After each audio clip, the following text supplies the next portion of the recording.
So here I am thinking the Kingpin tournament is going on next weekend. I go on their Twitter just to do a little bit of research, see what the fight card is looking like, because I'm thinking, oh, this is less than 2 weeks away.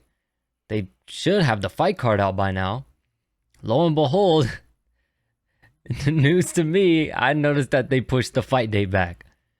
But I have some interesting takes on some changes and what we might and might not see on the next fight card of the Kingpin tournament.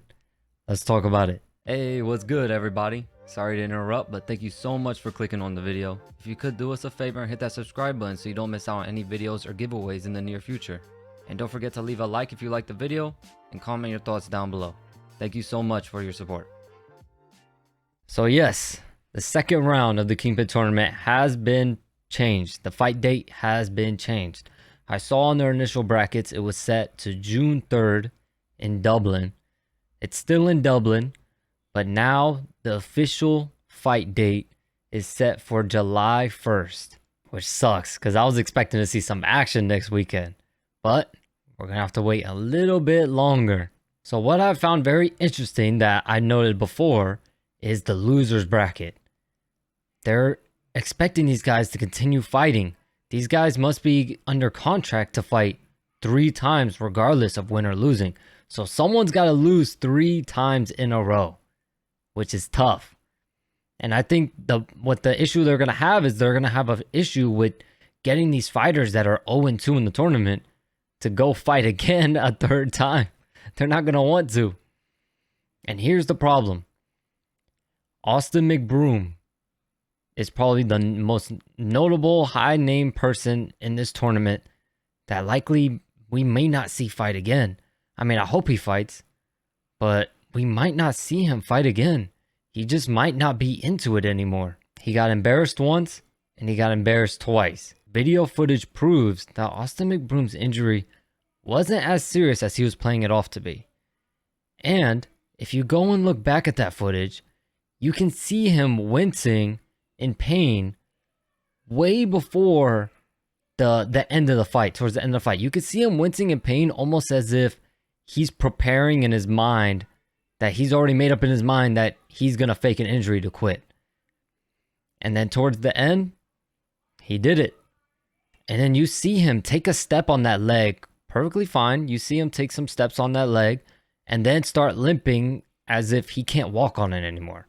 So there's no doubt in my mind that tells me Austin McBroom didn't fake that injury. In my eyes, he 100% faked it.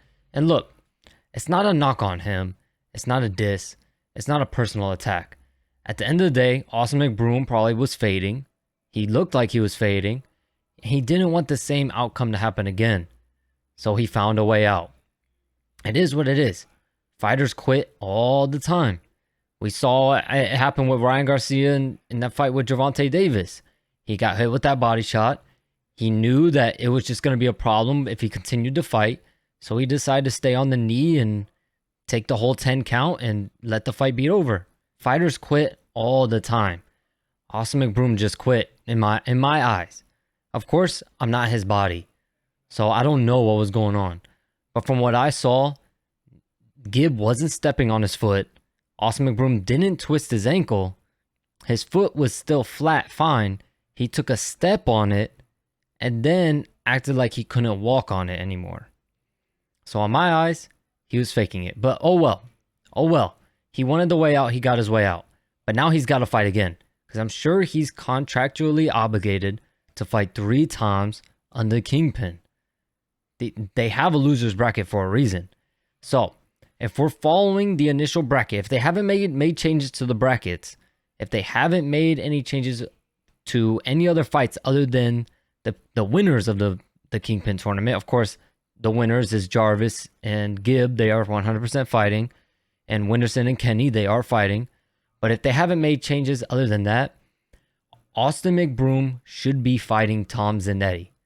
And that is a very interesting fight. That is a very winnable fight for Austin. And here's the thing.